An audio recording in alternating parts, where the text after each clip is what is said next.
Olá, graça e paz. Louvado seja Deus. Encerramos o primeiro livro, do pastor Hernandes Dias Lopes, que fala sobre o batismo com fogo. E agora nós vamos começar um segundo livreto, que creio que é um pouquinho mais extenso, pouca coisa, mas vai ser de grande alegria poder estudar, ler esse livro aqui junto com vocês.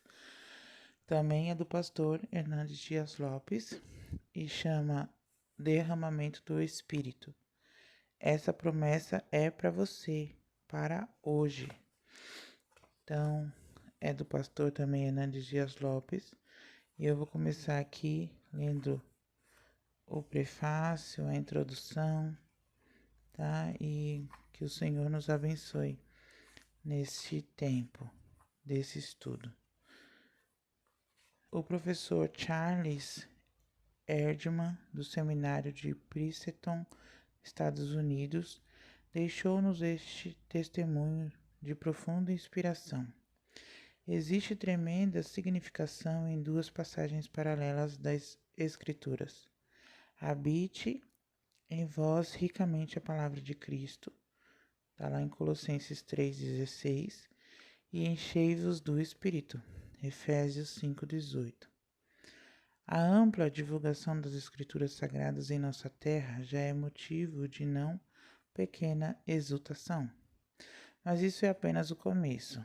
O maior desafio, a verdadeira batalha, é fazer com que essa palavra de Cristo seja colocada no coração do povo brasileiro.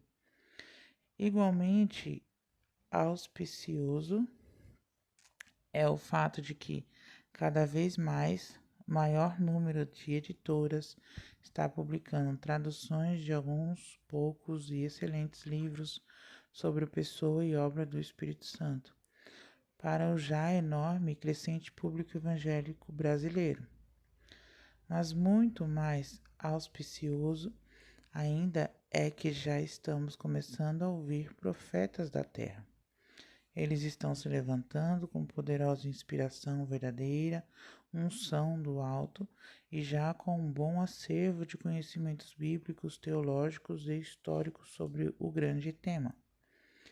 Tenho lido os livros do reverendo Hernandes Dias Lopes e agora tenho o privilégio de prefaciar Derramamento do Espírito, que será a quarta publicação no curto período de um ano.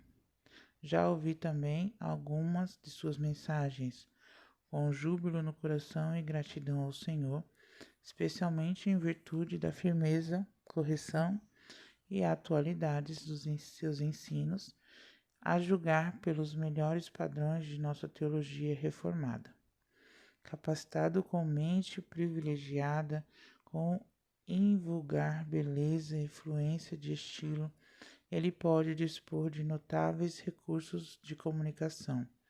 Sua paixão pela verdade divina e seu apego ao autor da verdade fazem dele assíduo frequentador da Escola Superior do Espírito, o único caminho para a vitalidade espiritual.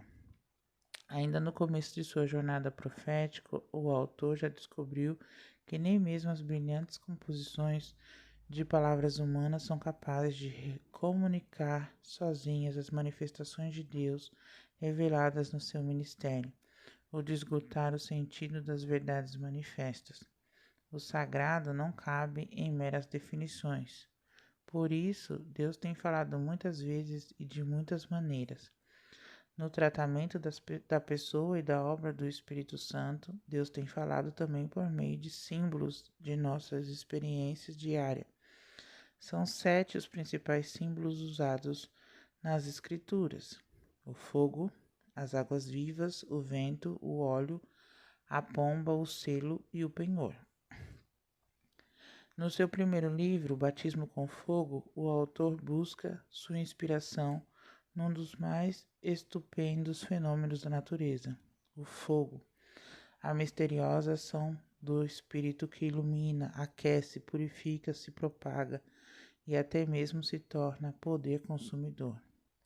Agora, para tratar do derramamento do Espírito sobre toda a carne e dos novos derramamentos para renovar a criação e preservar a vida, ele se inspira no símbolo as águas vivas e o desenvolve com criatividade e beleza.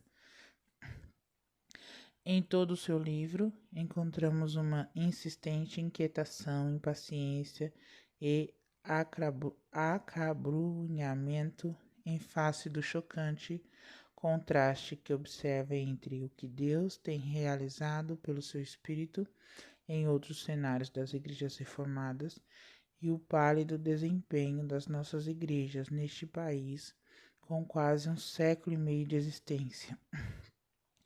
Impelindo pelo Espírito, o pastor Hernandes não vai parar. Ele não pode parar. Ele tem sido chamado para clamar. Reverendo Otton Guanais Dourado, professor do Seminário Presbiteriano do Norte, Recife, Pernambuco. Então aqui a gente tem o prefácio do professor aqui, Otton, né, falando a respeito de como o pastor Hernandes Dias Lopes tem tratado o assunto, né? Como tem sido tratado esse assunto do Espírito Santo entre o nosso povo brasileiro e como o pastor Hernandes tem tratado o assunto, né? Começou lá no livro Batismo com Fogo e agora ele vem com o derramamento do Espírito e ele fala aqui muito claramente a respeito sobre os símbolos do Espírito Santo, né, que é o fogo, as águas vivas, o vento, o óleo, a pomba, o selo e o penhor. E neste livro aqui, ele vai usar as águas vivas como símbolo. Então, nós vamos já emendar aqui na introdução, tá? Para a gente não perder tempo. A intenção aqui é absorver o máximo possível do estudo, ter aí uma aula, uma teoria, né? Porque a prática mesmo é a sua experiência aí com o Senhor, é a minha experiência com o Espírito Santo, essa é a verdadeira prática, que ele brota essas coisas em nossos corações e aí ele nos faz colocar em prática o que nós estamos aprendendo e isso é muito importante, tá? Então, ouça, aprenda e pratique a palavra do Senhor. É com temor e tremor que começo a escrever este livro. Sei que, se Deus não lhe falar, você perderá o seu tempo. Sei que, se não houver unção do Senhor nestas páginas, seu coração se tornará mais endurecido. Sei que só a voz de Deus lhe satisfaz, pois só a voz de Deus é tremenda, é poderosa, é cheia de majestade. Só a voz de Deus faz tremer o deserto, despede chamas de fogo, despedaça os cedros do Líbano. Só ela pode atingir seu espírito e trazer-lhe quebrantamento. Não basta ser um eco, é preciso ser uma voz. Não basta ser uma caixa de ressonância, é preciso ser trombeta de Deus. Aleluia. Essa é a minha oração. Eu quero ser uma voz. Tanto que eu nem faço vídeos aqui. Eu faço áudios porque eu quero ser uma voz. João Batista pregou no deserto, convocando sua nação ao arrependimento. Ele era a voz de Deus. Sua mensagem foi bombástica e poderosa. Seu discurso era como um machado colocado à raiz das árvores. Suas palavras eram diretas, penetrantes, ousadas. Pelos vales e colinas, as multidões eletrizadas ouviam suas palavras soarem fortemente. Voz do que clama no deserto, preparai o caminho do Senhor, endireitai as suas veredas. Está lá em Lucas, capítulo 3, verso 4. Porque João Batista era uma voz e não apenas um eco. As multidões deixaram Jerusalém com seu templo suntuoso, os sacerdotes, todo o mecanismo e os aparatos religiosos e rumaram para o deserto. Não importa o lugar onde o homem esteja, Se numa grande igreja ou numa pequena paróquia, se numa megalópole ou numa vila, se numa catedral ilustre ou no deserto, se num púlpito erudito ou num barco. O que na verdade importa é ser voz de Deus, onde a trombeta do Senhor estiver soando, para ali os corações sedentos são atraídos. Aleluia! Não importa onde eu esteja, o importante é que você seja uma voz do Senhor. A voz do Senhor, voz que clama no deserto. Nós estamos no deserto. Nós não estamos na terra prometida. Não, a terra prometida é o nosso céu, né? É o céu, né? É a vida após a morte, vamos dizer assim. É a nossa vida eterna, lá com o Senhor para sempre. Aqui pode já começar o nosso céu? Pode começar o nosso céu. Mas por quê? Porque o céu é onde Deus está. Lá no deserto do povo do Egito, né? De Israel, lá no Êxodo, eles poderiam ter feito daquele deserto o céu deles, porque Deus estava presente. Mas eles não fizeram isso. Eles simplesmente deixaram fizeram o que? Murmurações, praguejaram, ficaram com aquela mente medíocre, né? Não quiseram evoluir, tanto que aquela geração toda morreu ali naquele deserto. Não passaram daquilo. Então, a minha voz, ela tem que ser forte e poderosa, não por a minha força, mas pelo Espírito Santo de Deus, porque é a minha voz que está clamando aqui para que pessoas sejam salvas, para que pessoas ouçam a palavra de Deus verdadeiramente, para que pessoas aprendam de Jesus, para que pessoas mudem de vida. O Senhor me levantou para fazer esse trabalho aqui.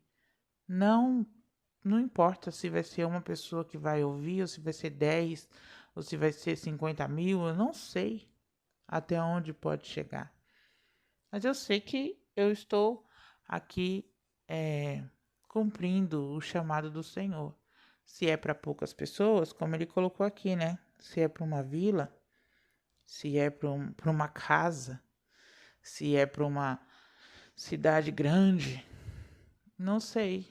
Se é para o mundo, não sei. Mas eu sei que eu quero ser essa voz que ecoa, essa voz que fala de Deus, essa voz que ensina o Senhor, mas eu também quero viver.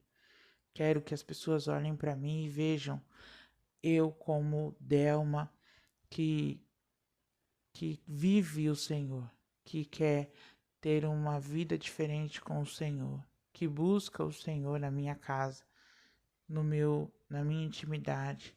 Eu tenho vivido isso, né? E eu quero continuar vivendo essa intimidade com Deus. Estou certo que não basta proferir a palavra, é preciso ser boca de Deus. Jeremias 15:19 diz: Portanto, assim diz o Senhor: se tu te arrependeres, eu te farei voltar e estarás diante de mim. Se apartares o precioso do vil, será a minha boca. A condição para sermos boca de Deus é arrependimento, intimidade com Ele e vida pura. Se eu quero ser boca de Deus, eu preciso me arrepender, eu preciso buscar a intimidade, porque eu preciso saber o que Ele quer que eu fale. E eu preciso ter uma vida pura, uma vida íntegra com o Senhor. Eu não posso me lambuzar no lamaçal do pecado. Eu não posso dar mais vazão às minhas vontades do que a vazão do Espírito Santo. Eu não posso, porque eu quero ser boca de Deus. Se essas qualificações não estiverem presentes na minha vida ou na sua vida, seremos como que? Como o sumo sacerdote Josué. Está lá em Zacarias 3, de 1 a 3. Você pode ver lá. Estaremos ministrando a palavra de Deus, mas desqualificados. Nossa vida estará desqualificada. Poderemos até pronunciar a palavra, mas não produzirá impacto, porque as pessoas vão olhar para nossa cara, Fala assim, o quê? Ah, essa menina aí não.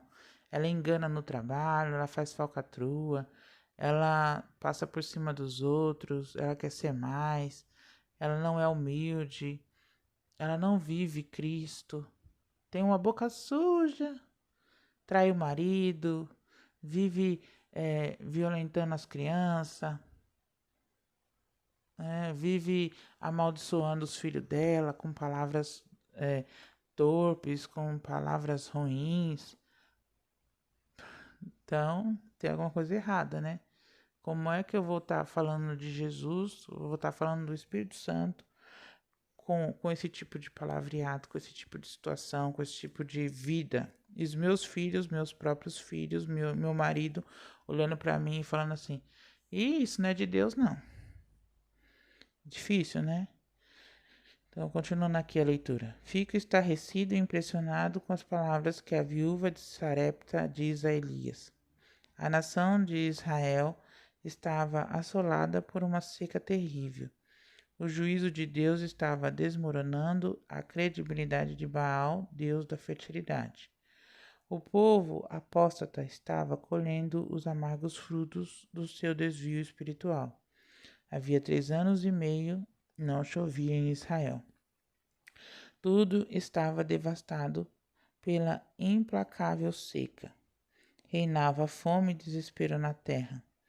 Nesse contexto histórico, Elias milagrosamente está sendo alimentado por corvos junto à torrente de Querite, e quando o ribeiro seca-se, Elias, por mandado de Deus, vai a Sarepta, encontra-se com uma viúva que deveria sustentá-lo e pede-lhe, então, um bocado de pão. Ela usa os últimos ingredientes que tem em casa para preparar uma refeição para o profeta. Deus opera um milagre na casa dessa senhora, multiplicando-lhe a farinha e o azeite. Todavia, mais tarde, o filho dessa mulher adoece e vem morrer. Ela, angustiada, procura o profeta de Deus e ele, diante de uma situação irreversível, não descrê das possibilidades do Senhor, mesmo em face da terra. Elias ora pelo menino morto a Deus e o ressuscita. E Deus o ressuscita. Entrega-o então vivo à sua mãe, e ela, transbordando de alegria, diz-lhe: Nisto conheço agora que tu és homem de Deus, e que a palavra do Senhor na tua boca é verdade. 1 Reis 17, 24. Esse relato, ele é bem poderoso, né? E aí? Ele nos faz refletir. Será que a palavra de Deus é verdade na minha boca? Quando pronuncio a palavra, há demonstração de poder? Será? Será que quando eu estou aqui falando, né, existe poder? Será que existe verdade no que eu estou falando aqui com vocês? Existe verdade no que eu falo com os meus filhos, com meu marido? Existe verdade quando pronuncio a palavra? Para que exista essa verdade, eu tenho que viver essa verdade. E se eu não viver essa verdade, não vai ser verdade na minha vida. As pessoas não vão acreditar. E aí?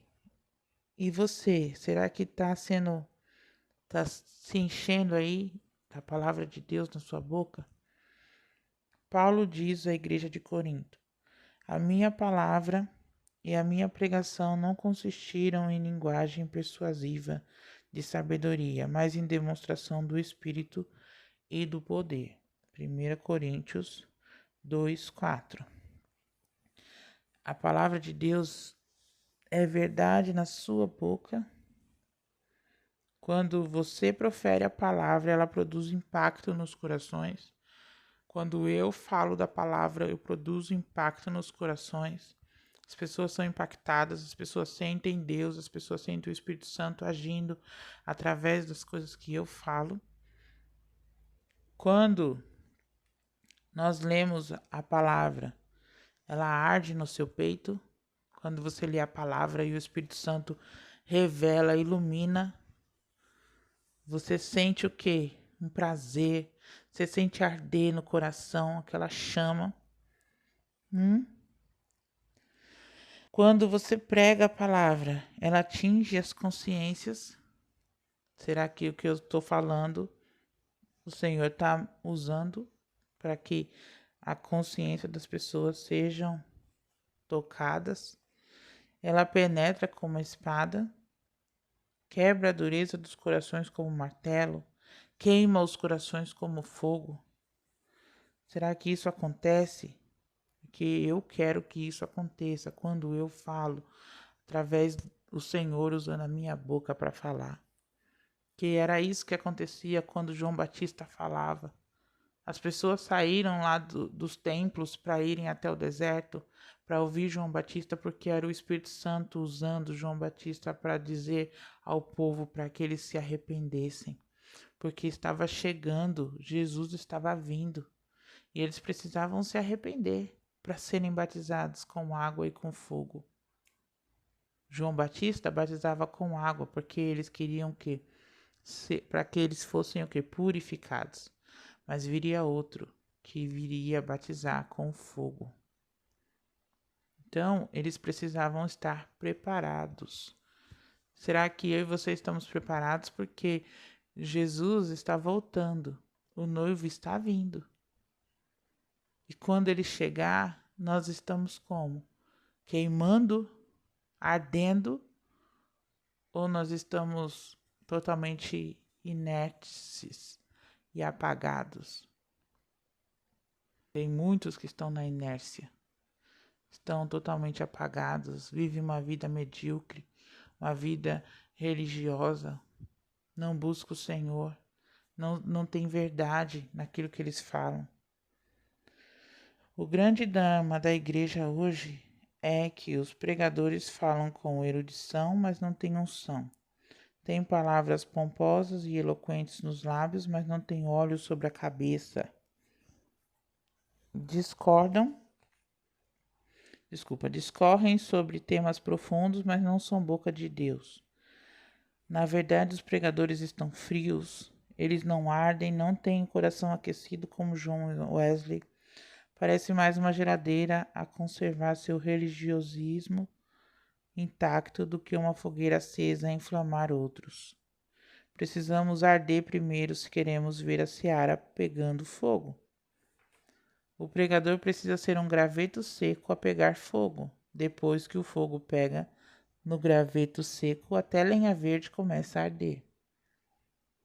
Como precisamos hoje de homens batizados com esse fogo do Espírito. Como precisamos, Senhor. Benjamin Franklin gostava de ouvir George Whitefield, porque dizia que ele ardia literalmente diante do auditório.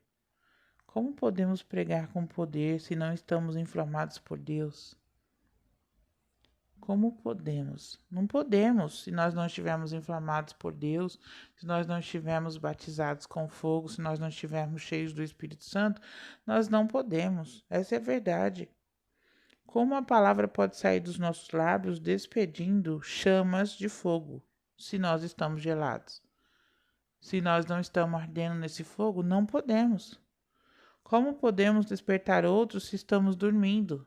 Nós estamos fracos na fé, nós estamos dormindo, se nós não estamos vivendo em intimidade com o Senhor. Não podemos. Como podemos desejar que os outros ouçam a voz do Senhor se não somos boca de Deus?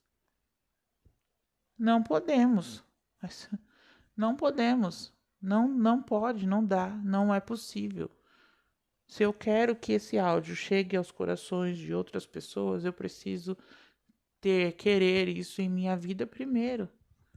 Eu preciso querer isso em mim primeiro. Eu preciso buscar isso em mim primeiro, para depois estar junto com vocês e compartilhando daquilo que o Senhor faz comigo, para que vocês possam também querer esse mesmo fogo que eu quero, vocês também possam querer. Esse mesmo espírito que eu desejo, vocês também têm que querer. Entendendo que não basta carregar o bastão profético, né? A gente viu isso lá no outro livro, o Geazi. carregando o bastão na mão e não possuía poder nenhum. Eu que era o discípulo de Eliseu. Lembra disso? Quem não ouviu essa história também foi lá, Eliseu tentou, foi a, a mulher sunamita, ela veio, né, e falou para Eliseu que o seu filho tinha morrido. E aí Eliseu mandou Geazi na frente, vai lá, leva meu bastão, né, leva tudo e vai lá para ver se o menino ressuscita, né, e tal. E aí a viúva não saiu de perto, viúva não, era a mulher, que ela não era viúva. Não saiu de perto de Eliseu, falou assim: "Não, eu só vou se você for". E Eliseu foi junto com ela. Quando chegou lá, Geazi fez de tudo, não aconteceu nada. Adiantou estar com bastão profético? Não adiantou. Adianta eu ter bastão profético e não carregar quem possa me dar poder?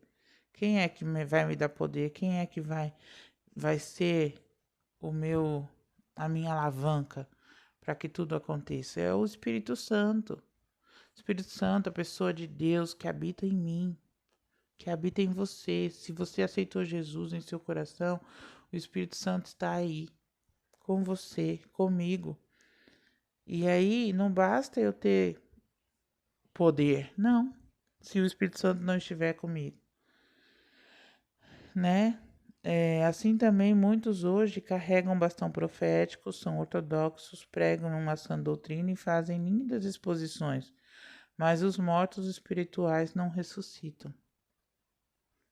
Se eu quero ter uma vida cheia do Espírito Santo, se eu quero que as pessoas ouçam e as pessoas venham aos pés do Senhor, eu preciso ter o Espírito Santo comigo. A morte ainda continua instalada no meio do povo. A morte é o pecado. As pessoas estão cheias do pecado. E aí, se eu quero que o Espírito Santo tem poder para transformar ossos secos em um grande exército. Está lá em Ezequiel. Ossos secos, sem vida, sem carne, sem nada. Ele tem poder. Se eu creio, eu tenho fé, ele tem poder para fazer. Se ele tem poder para trazer vida ao filho da viúva, se ele tem poder para trazer vida ao filho lá da sunamita, se ele tem poder, ele tem poder. Basta eu crer. Né? Porque o que mais tem é gente morta nessa terra. É gente morta vivendo uma vida ilusória. A morte ainda continua instalada no meio do povo. É certo que a ortodoxa é imprescindível. Não podemos transigir nessas questões absolutas. Mas só ortodoxia não basta. É preciso ter unção. Não basta fazer boa exegese do texto, é preciso ter óleo do Espírito. Não basta ter boa instrução, é preciso ter o orvalho do céu sobre a cabeça. Quem é a unção? É o Espírito Santo, o óleo, é o Espírito Santo. Eu preciso ser cheia do Espírito Santo. Eu preciso ser cheia de Deus na minha vida.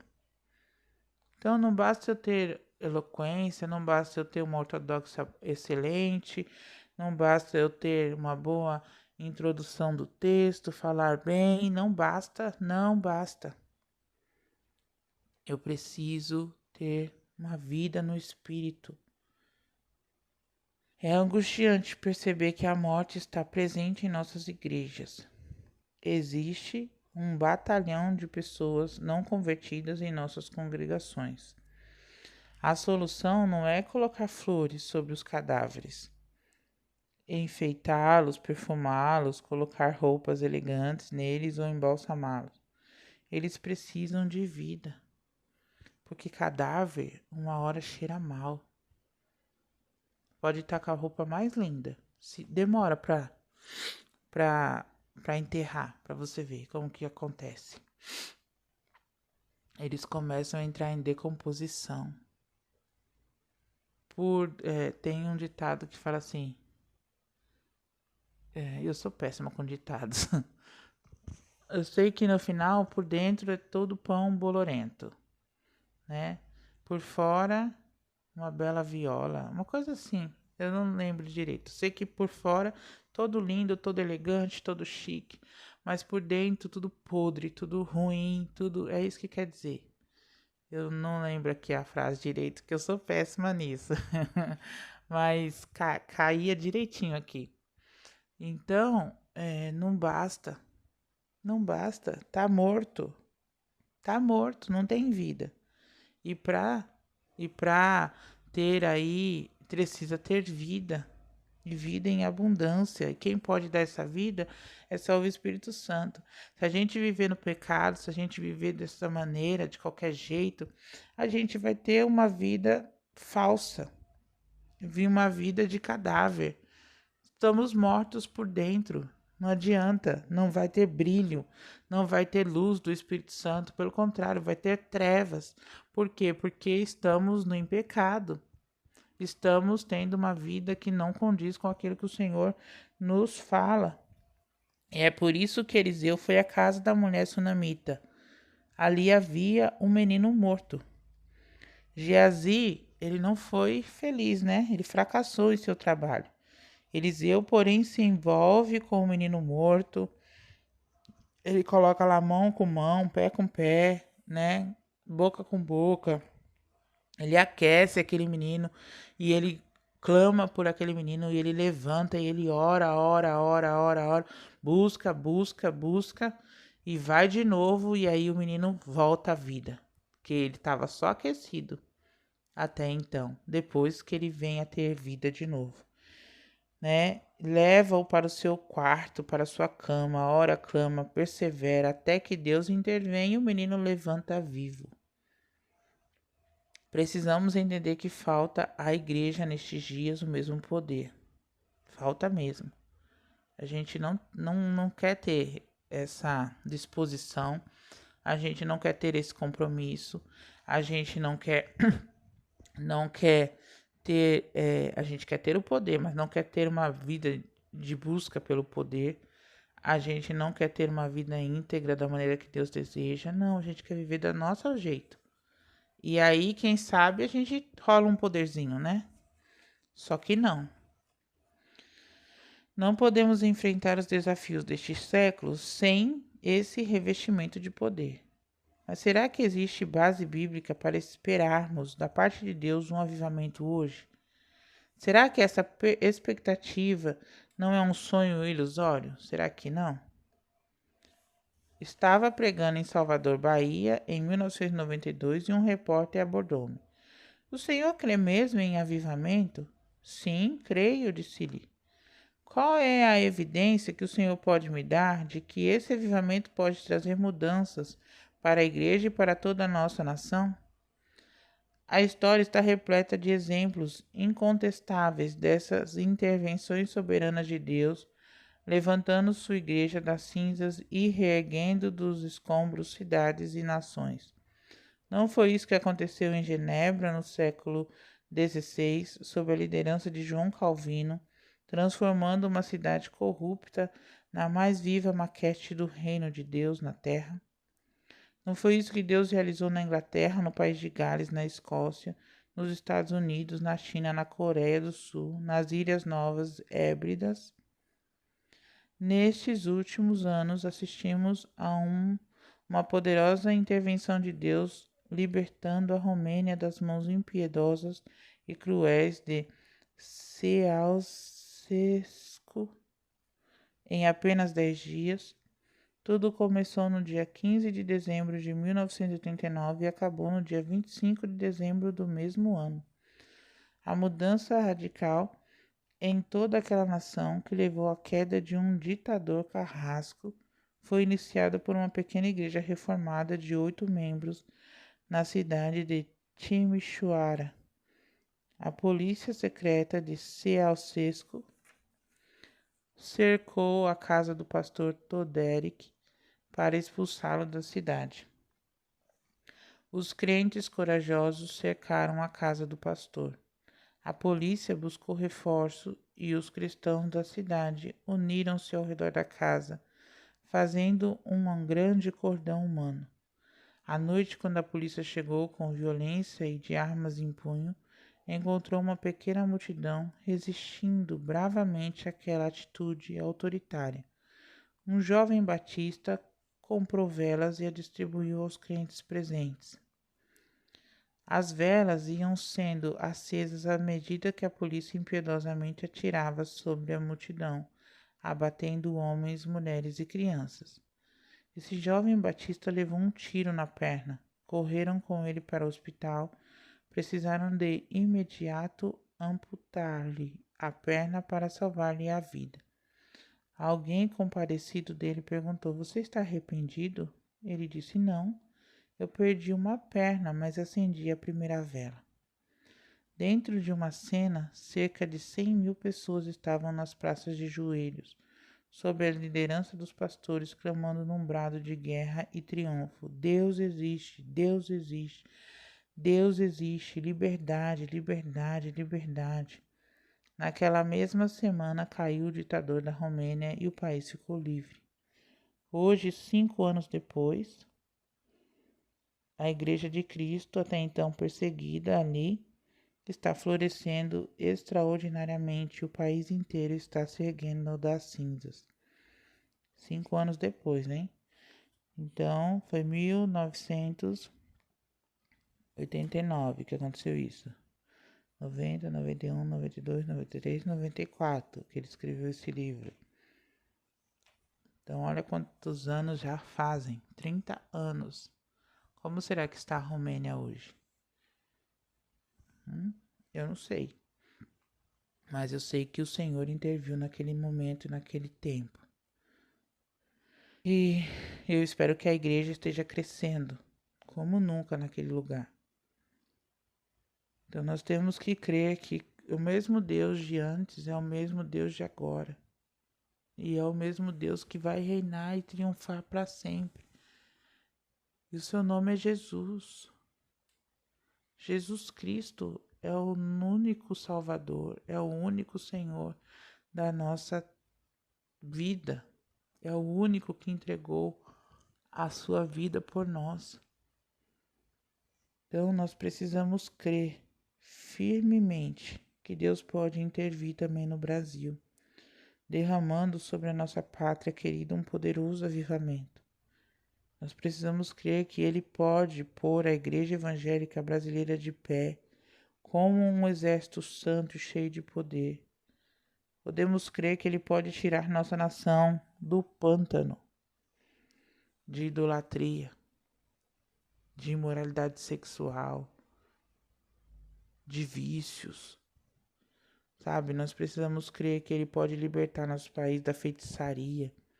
Ele pode restaurar nosso povo em todos os aspectos. Muitas vezes a gente acha que só no aspecto político. Não, em tudo. Na economia, no político, no moral, no espiritual. Porque quando o Senhor faz, Ele faz por inteiro. Ele não faz pela metade. Nosso Deus não é um Deus de metade. Não é um Deus que faz as coisas de qualquer jeito. Não. É um Deus que cuida de nós por inteiro. Em todo o tempo. Pode ver. Quando Deus tirou o povo lá de Israel do Egito, Ele cuidou daquele povo de todas as formas. Tanto que Ele deu até as leis para que eles fossem o quê? Preservados, para que eles fossem cuidados. Regras. Meu filho fez um vídeo ontem falando sobre regras. E regras são importantes no nosso ambiente. Em tudo. É chato? Claro que é chato. Tem algumas regras que a gente não quer cumprir, mas é necessária, porque elas preservam a vida, certo? Então, aqui é só a introdução do livro que nós vamos começar a estudar. E nós vamos examinar o que a palavra de Deus tem a nos ensinar sobre esse assunto tão vital e urgente que é o derramamento do Espírito sobre as nossas vidas. Nós vamos caminhar aqui, tem 5 capítulos e são capítulos maravilhosos que vai falar muito ao nosso coração, eu creio. E eu espero que possamos ir juntos aqui neste tempo, falando e aprendendo um pouco mais a respeito do que o Senhor quer para nós, que foi o Espírito Santo que nos levou a esses livros aqui. Eu nunca trago um livro aqui se não for da vontade de Deus, se não for da vontade do Espírito Santo, sabe? E eu acho que nós vamos ouvir muito ainda a esse respeito do Espírito Santo aqui no nosso canal este ano, porque eu tenho um olhar diferenciado para o Espírito Santo desde quando eu tive as minhas experiências com ele, né? E ele me derramou dons diferentes, me deu aí algumas direcionamentos diferentes. Eu tive as minhas experiências que foram algo maravilhoso. Então, desde 2019 que eu tenho vivido coisas extraordinárias, que eu já tinha vivido coisas boas com o Senhor, mas não da maneira como eu tenho vivido, né? E, e eu sinto essa chama ardendo dentro do meu peito e é algo maravilhoso saber que o Senhor nos aquece com o seu fogo, saber que o nosso corpo responde, saber que a voz de Deus existe, né? Saber que Ele fala conosco, que Ele nos instrui, que Ele mostra na sua palavra. Então, viver isso é de extrema importância para você que é cristão e não tem vivido essa vida com o Espírito. Você precisa urgentemente se debruçar aos pés do Senhor, se arrepender dos seus pecados, ter intimidade com Ele e ter uma vida pura, uma vida santa. É fácil? Não, não é fácil. Tem vezes que você não quer? Tem, muitas vezes a gente não quer. Mas a palavra do Senhor diz que quando a gente busca, a gente encontra, a gente acha. Então, não se desespere. O Senhor, Ele vai ser encontrado por você. Ele quer ser encontrado por você. Assim como Ele quer ser encontrado por mim. Ele quer sentar na mesa. Porque há pão fresquinho todos os dias. A casa do Senhor. Há pão fresquinho. E a gente não precisa viver de migalhas. A gente não precisa viver achando que a gente tem que ficar esperando o farelo cair da mesa pra gente ir lá. Porque nós não somos cachorros. Há lugar na mesa. Há lugar na casa. Há perdão na casa. Há tudo na casa. Em abundância para nós. Vamos viver isso. Vamos buscar isso. Vamos nos atentar a isso. Em nome de Jesus. Deus querido, amado Pai. Senhor. Muito obrigada, Senhor, por trazer esse direcionamento. Espírito Santo, como é bom te sentir. Como é bom estar contigo. Como é bom ouvir a tua voz. O teu direcionamento. O teu abraço, o teu aconchego. Como é bom, Senhor, saber que o Senhor está conosco e o Senhor não nos deixa. Ah, Senhor, nos ajuda a ter uma vida de constância contigo. Nos ajuda, Senhor, a buscar esse arrependimento. Quero pedir perdão a Deus pelos meus pecados. Quero te pedir a Deus que o Senhor abra os meus olhos espirituais para que eu possa ver aonde eu estou errando, Senhor, e na onde eu posso melhorar.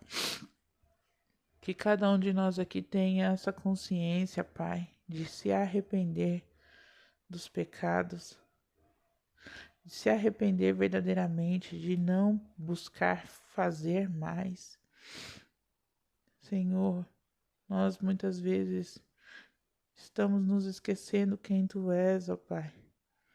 A gente vai tendo aí o dia a dia, caminha com o Senhor, mas esquece quem és Tu, assim como os meninos lá de Emaús, os meninos caminhando com o Senhor, e aí estavam tão abatidos de alma, tão tristes com tudo que tinha acontecido com o Senhor Jesus, e o Senhor conversando com eles, trazendo esperança aos corações.